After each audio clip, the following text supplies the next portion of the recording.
Good morning. Good morning to you. Good morning to you. Good morning, Facebook, YouTube, and Instagram. Good morning to you. Hello, everybody. Good morning to you all. Good morning to you all. Let's get this started. Good morning. How is everybody? Good morning this morning. Good morning to everybody. Good morning. Happy Saturday morning to everybody. View from wherever you're viewing me at. Good morning to each and every one of you all. Good morning. Good morning to everybody. If you're tuning in with me for the first time, my name is Monica Lloyd and I do Bravo Living. Bravo Living stands for Better Results with a Victorious Outlook. I endeavor to change your world as I change your view. And if you happen to have been scrolling, I ask you to stop and stay here with me. Share me with your friends, share me with your enemies, share me with your family, share me with whomever you desire to share me with. I would greatly appreciate it. I come to you every Saturday morning at 10 a.m. Central Standard Time, for I'm in the Chicagoland area. And I would love to have your listening ear for the brief time that I be here. I do not try to keep you long or anything like that. I just likes to share my thoughts with you, and we go on from there and have a wonderful time together. So feel free to share me with your friends and everyone. And we're going to get started with this show on today. And once again, welcome to Bravo Living. And I'm so glad to have you. I got a good topic that I want to talk to you all briefly about. And and let us just have fun and discussing. You can make comments and everything. I do get to see them. With StreamYard, you have to give them permission to use your name if you're a Facebook user. Okay, Instagram, I can see you, and so therefore, so I can see the things that you're saying. All right, let's talk about this for a minute. My topic of discussion, let's get started. It's 10:03, and I value your time. My topic of discussion today is going to be rushing for what? Rushing for what? So let us talk briefly about that as I do this intro, and we're going to get right into it. Thank you for joining me.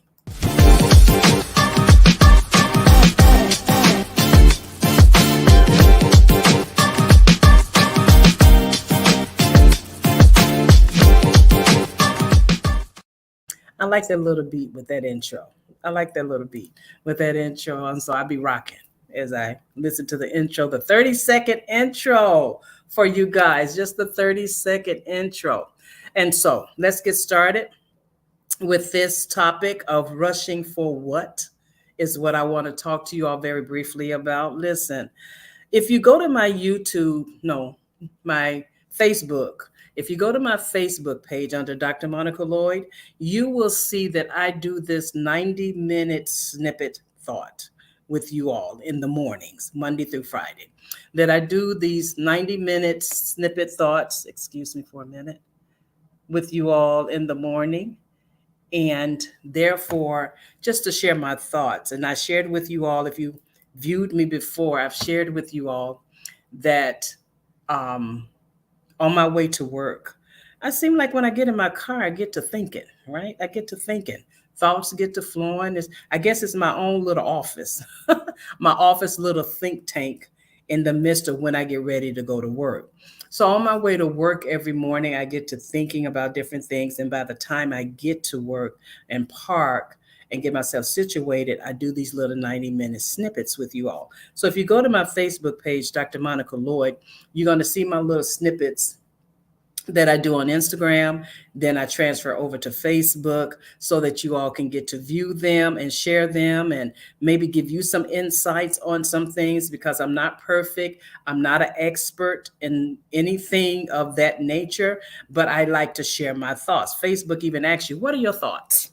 What are your thoughts? And so you share your thoughts with the people and we go on from there. And so I get to share my thoughts with you all before I enter into my work of employment. And one of my thoughts was rushing. rushing. And so I saw the views that I received on Facebook concerning the little snippet that I did as it relates to rushing.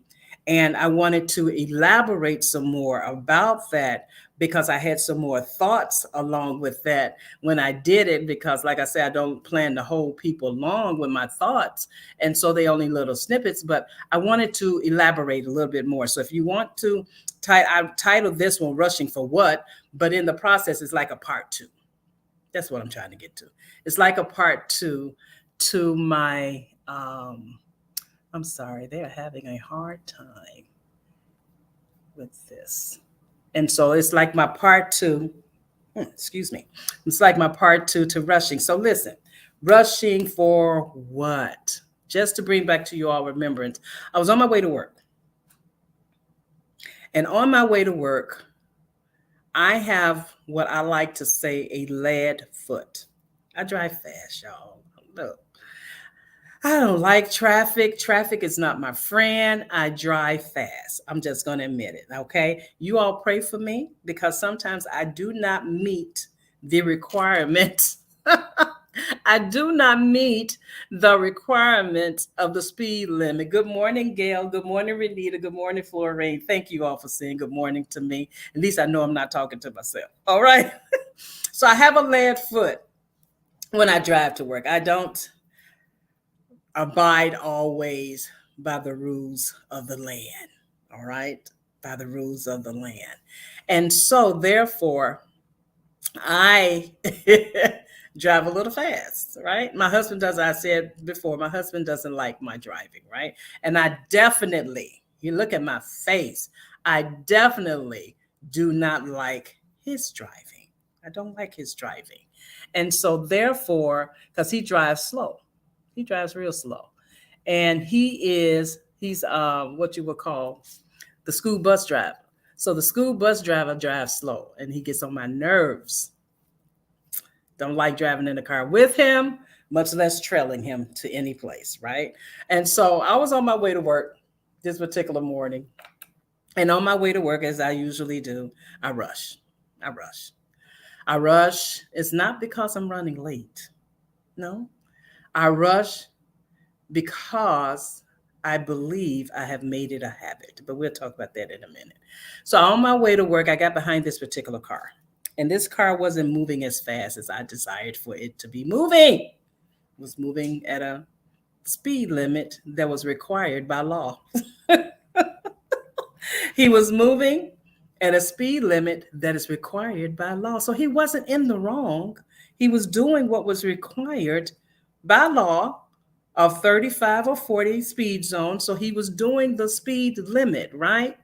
And so, but him doing the speed limit frustrated the heck out of me. Frustrated me so bad. Good morning, Sister Easton. I love you. Frustrated the heck out of me. And so I tried to pass this car on this particular morning, but I couldn't pass. I couldn't pass the car because there was another car. For me to switch lanes, I couldn't because there was another car on the side of me that was doing the speed limit. The one in front of me doing the speed limit, the one beside me in the other lane doing the speed limit, and I couldn't cross over into the other lane because they were doing what was required by law, right? So I'm sitting there in my car driving, getting frustrated because I got a lead foot.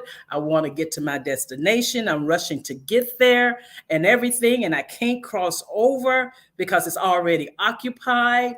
And I heard the Spirit of the Lord say unto me, stop rushing. Stop rushing. And I sat there in my car and I got to thinking. I said, but I'm not rushing. Yes, you are. Stop rushing. What is your hurry? What is your hurry? You're not finna be late. You're right on time. Why are you rushing? So I sat there in my car and I stayed behind the car that was doing the speed limit. And the car that was on the side of me happened to have sped up a little bit that maybe I could have crossed over, But I stayed behind this car, right? Since the Lord, I heard the Spirit of the Lord say, stop rushing. So I stayed behind that car. And while I stayed behind that car on my way, I met every green light that is on that particular street to get to work. I didn't run into any red lights. And I sit there observing this as I'm driving to work. And I'm like, now, if I had sped up and decided I could get over into the next lane, I would have been caught at that light, and that light, rushing to get somewhere that I wasn't even late for, but rushing to get there to do nothing because I can't get in and punch in ahead of time, right? So I'm rushing to get to a destination that is not going anywhere, but I would have been hindered and stopped at that red light, and that red light. But due to the fact I stayed behind the car that was doing the speed limit of the law of the land, I met every green light. And I got to thinking. Now I get to thinking because I'm in my car. I get to thinking. And I got to thinking when the Spirit of the Lord told me to stop rushing, it was really letting me know you're on course, you're going in the right direction, and you would get there on time. You're on course, you're in the right direction, going in the right direction, and you're going to get there on time. So why are you rushing? Why are you rushing? And so I sat there, and I heard the Spirit of the Lord say again, enjoy the scenery. Look around. You may see some things you've never seen before, because when you rush, you don't get to see and view things that have been there that may be for your enjoyment, your pleasure, for your good insight, because you're always rushing. You don't really get to see things the way that you should in the midst of your rushing. And so I got to work, and I sat there in my car. I'm on time. I didn't get stopped by no red lights. And I got there in the destination that I was supposed to be in a timely manner. And I wanted to say to us all, including me, right? Because I'm first partake, I'm talking. So including me, I wanted to ask you all, you're rushing for what? That's what I said. What you're rushing for what? Because wherever you're trying to get to, it's going to be there when you get there. Now, if you're running late, that's a different problem because you never prepared for your day to get out ahead of time so that you can be on time, right? But the destination in which you are traveling to is going to be there when you get there. It's not going anywhere. But if you're rushing because you're late, that is a different problem. That is a behavior problem. That is a behavior practice that you have gotten accustomed to, and you do it on a daily basis. My mom, and I got my rushing, I believe, from my mom. My mom would have to be at work at, let's say, 7:00 in the morning, right? She used to work at the factory, make pinballs machines. And she had to be at work at 7:00 in the morning. And it was probably a good 30 minutes away from her home, from our home. And my mom would get up at 6:00, but she wouldn't leave the house. Excuse me for baking. She would not leave that house till about 6:45. Gotta be there at 7:00. Leave the house at 6:45, and my mom sped all the way to work. Wasn't late, but in 15 minutes for a 30-minute journey, that's danger. Somebody say danger. That's danger. And so she would run lights. She would she could have been one causing accidents, or whatever. But because she would get up at a decent time, but she wouldn't leave the house at a decent time. And so she's rushing to get to her job. Because sometimes I used to have to drop her off, and she would drive. She's like, no. I know you're dropping me off, but I'm going to drive. And my mom would drive so fast. The lights would be yellow, getting ready to turn red. She running through that. Stop signs, ain't no such thing as no stop sign. Ain't nobody stopping. You got to get past that because she's trying to get to work on time. But she woke up at a decent time. And it became her practice of habit to rush to get to work. I don't know if it was an adrenaline thing that occurred with her. Good morning, Barbara. I don't know if it was an adrenaline thing that occurred with her or whatever, but she did it every single day, Monday through Friday, trying to get to work. My husband used to laugh and he used to talk about my mama and everything. And then when we got married, as I progressed and started going to work, I started doing the same exact thing.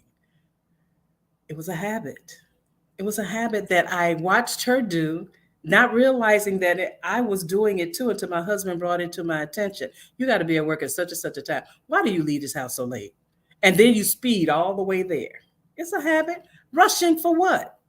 I'm rushing for what? Because the job is going to be there. But if I prepared myself accordingly, I can leave at a decent time, get out the house, go do what I need to do in order to not cause endangerment to other drivers to get to my destination. And I'm rushing for what? So that's my question to you all. You rushing for what? If you prepare yourself, get your clothes ready, lay your shoes out, take your bath, when you wake up, do whatever you have to do to get your day on course for the next day, the night before, we won't have to rush, right? We won't have to rush. Everything is already prepared. The clothes are ironed, they're laid out. Everything is in place. I know where my keys are, my purse is. I got everything situated. But when I rush, listen, when I rush, even though I know where everything is, I always forget something. I always forget something along the way. Always. And I know where everything is located, right? Do I have my glasses? George, have you seen my glasses? George, where are my glasses, right? George, have you seen my watch? George, where's my watch? That's George is my husband. So I'm hollering out things. Where's my stuff? George, have you seen my purse? Have you seen my purse? Because I know it was right there, but then I forgot I moved it when I was doing something else. So now my purse ain't where I thought it was. I'm rushing. And then I get in the car and I realize, I'd be doggone. I forgot my jug, my water jug. Or I forgot, oh man, I forgot my lunch. It's in the refrigerator. All because I'm rushing to get to a destination that's going to be there, and I'm rushing to do it. And so we find ourselves rushing, but not accomplishing anything. Rushing, because I'm always going to forget something. Look at this. Look at this scripture here. Proverbs 21:5. It says, careful planning puts you ahead. Careful planning puts you ahead in the long run. Hurry and scurry puts you farther behind. It puts you behind.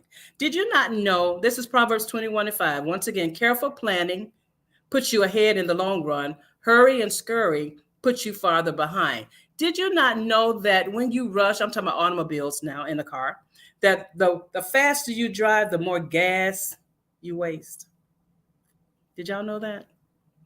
The faster you drive, the more gas you waste. Now, that's with your car. Let's talk about you. The faster you're going to get to your destination, the more you sweat. The more you sweat, so you're messing up the clothes that you just put on. The more you sweat, the more your breath does not become regular, right? You're laboring with your breath because you're rushing. You're sweating, you're perspiring, your breath is becoming unlabored, your gait is not as steady, your equilibrium is off. You're causing a whole lot of physicalities to yourself that is unnecessary, all because you're rushing. Then your patient, please, God forbid anybody say anything to you about you rushing. You then want to tell them, mind your business. Mind your business. And so therefore, you begin to rush, do all this frustration, get so discombobulated with yourself, and you get all perplexed and all up in a roar, all because you're rushing. And you're right, Renita. The truth is, sometimes we just got to learn to slow down. Slow it down. What are you rushing for? For what? Slow it down. Listen, I like Jesus. I love him.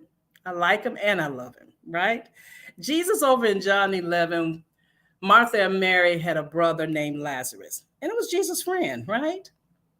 And they sent a notification to him, a message to him to let him know that he was sick, right? That our brother, your friend, is ill.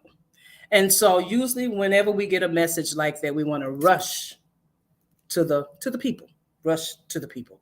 And so Jesus gets the message, and wherever Jesus was residing at that time, they said in the Bible that he waited 2 more days before he even started heading in that direction. He was not in a rush.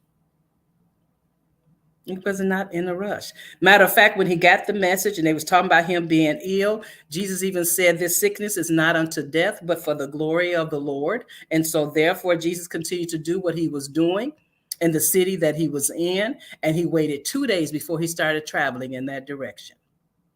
He got to that direction. He started traveling after 2 days in that direction. By this time, his friend Lazarus has died and in the tomb. Died and in the tomb. So when he gets there to Mary and Martha, Mary's a little perturbed because she was like, if you had came when I called you, he would have been living now. You know, he wouldn't be dead. Jesus begins to have a conversation with them. Go read it. St. John 11. Go read it. And Jesus begins to have a conversation with them and let them know, no, he ain't dead. He's just sleeping. He's just sleeping. It's okay. It's okay. Jesus didn't rush.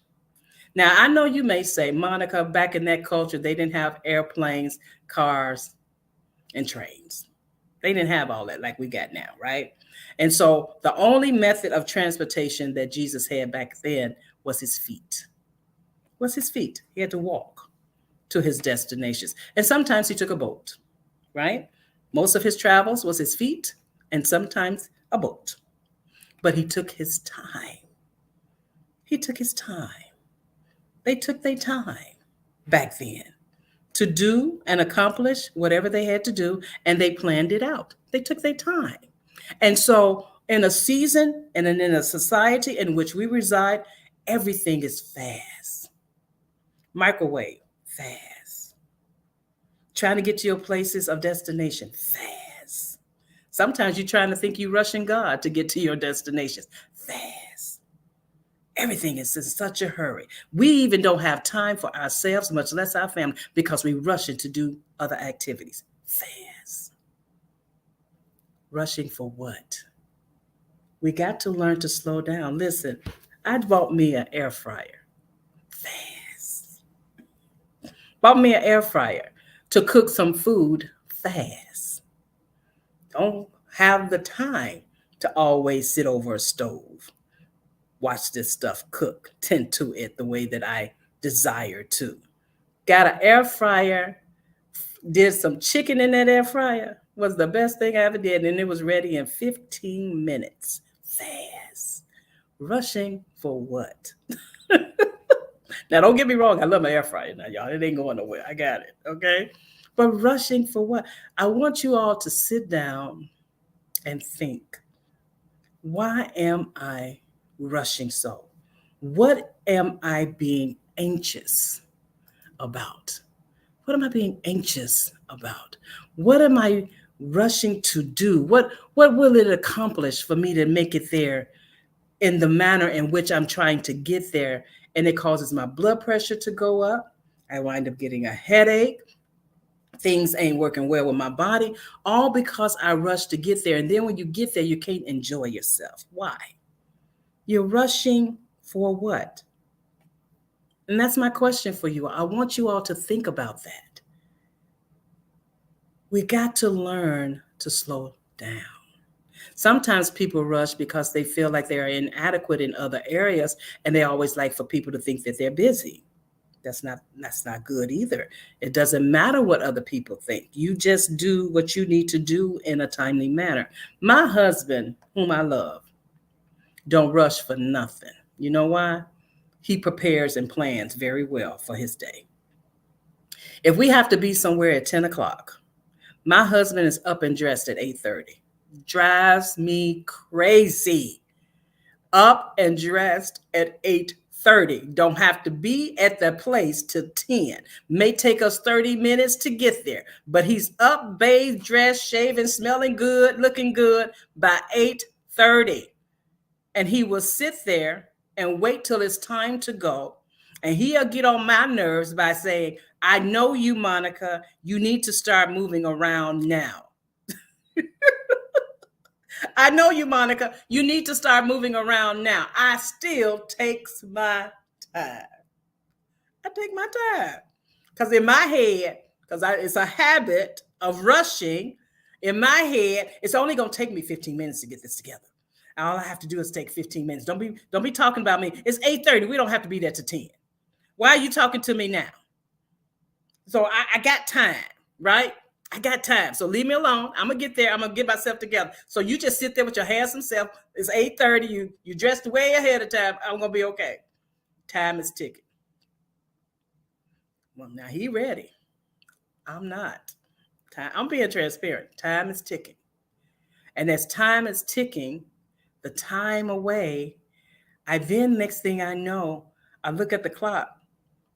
It's 9:15. Oh my God. Now it's time for me to do my rush scene. It's time for me to do my rush scene. All right, because I'm already bathed and clean. I got to get my clothes on, got to get my makeup on. I got to get my shoes on, got to get my stockings on. Got to get my stuff together, get all this on. Make sure I get my earrings, get my jewelry, get everything. I'm rushing now. He been chilling since 8:30. Chilling. He ain't sweating. He ain't perspiring. He ain't frustrated. Chilling since 8:30. 9:15, I'm scrambling around here like a chicken with the head cut off. That's me, right? Getting all this, and then by that time, it's time to go. Now I'm running around with my head cut off, right? He's in the car, waiting for me, and he's calm, he's cool, and he's collected. He's sitting in the car, got the engine running, got his music playing, all while I'm rushing in the house to get myself together, finding my purse, finding my keys, making sure I got my phone and everything like that, rushing out the house. I get in the car. I'm breathing heavy. He breathing normal. I'm breathing heavy. He's breathing normal. And that frustrates me even the more. That frustrates me even the more because he's calm, cool, and collected, and I'm up here frustrated, right? But if he had gotten dressed when he told me to get dressed, things would have been fine. I could have been chilling. At least by 9 o'clock, not at least no 8:30. At least by 9, I could have been chilling. And you know what? That's how we do God. Some of you are like me. You want to rush the process. Rush it. I'm ready for this to happen. I want this to happen now. Why is it not happening? Why am I not getting what I desire? What's going on? I want it now. Right? And some of you are like my husband. God, take your course. Work out your plan. I'm just going to be sitting here and chilling. However you order my steps, I'm going to be just fine. What speed you want me to go at, God? 35 or 40? I'm going to be chilling. I ain't going to rush it. I'm not going to even sit here and ask why. I'm just going to enjoy the journey. I'm chilling. That's my husband. And so therefore, you got me, God. Whew, when is this going to happen? I need this to happen now. What? So you don't hear me now, right? God, you're not listening to me. What's going on? You know. So some of y'all are like me, and some of y'all are like him. Can I ask that we all get like him? So we can be cool, we can be calm, we can be collected. We can be like Jesus. We just ain't going to worry about nothing. We're not going to be anxious for anything. We just going to take our time and work it, not rush it, and just enjoy the journey. Somebody asked me, do you still rush? Do I still rush? On occasions, yes, I do. I'm still working on it. I'm not perfect, right? I'm trying to get there. I'm doing better, but I still don't like driving behind slow cars. Not my cup of tea. Not my cup of tea. I know they doing the speed limit, but I still don't like driving behind slow cars. So my question for you all today was rushing for what? I want you to sit back and reevaluate some things, or why you rushing, why you feel like you have to rush all the time. Do you feel like you're gonna be skipped over? If you don't feel like you looking like you busy enough, that you feel like you're gonna be skipped over, you're not doing what you're supposed to do. Do you think that people don't value you because you don't rush, and they may think that you're always busy because you're rushing and all of that? No, just sit back and reevaluate. Why do y'all have to rush all the time? Why am I in such a hurry to go nowhere? Isn't that what they used to tell us? Why are you in such a hurry to go nowhere? Relax yourself, gather yourself, and free yourself. That's what I'm gonna say. Relax yourself, gather yourself, and free yourself so that you can get there and be dry and not all perplexed and frustrated in any dimension. So our God is not in a hurry. He know the plans that he has for us, Jeremiah 29:11 states, and they're good plans. So don't worry about it. His plans ain't going to change. He still has his plans for you, and he knows the plans that he has for you. That's why he says a good man's steps are ordered by God. Let him order your steps, and you all are going to arrive at your journey at the designated time. So slow down. Smell the flowers. Get you a cup of coffee. I think I'm going to do that after I get off with you all. Go get me a cup of coffee. And I ain't going to tell you where. Go get me a cup of coffee and enjoy myself and just relax and enjoy my day. That's my prayer for you all. Relax and enjoy your day. Stop being in a rush. Allow the process of time, right? Allow the process of time. Well, that's all I got to say to you all today. That's all I got to say. I thank you all for your time. I thank you for your comments. I thank you for being here on today on Bravo Living, Better Results with a Victorious Outlook, as I, Monica Lloyd, want to change your world by changing your view. That's kind of what I want to do. Just change your world by changing your view. You all be blessed. Let's meet up again next Saturday, okay? Let's meet up again next Saturday. And may you all have a very beautiful and prosperous week. And just know this is the day. Ain't that right, Sister Eason? This is the day that the Lord has made. Let us rejoice and be glad in it. Y'all have a blessed day. Rushing for what? Have a good one, guys.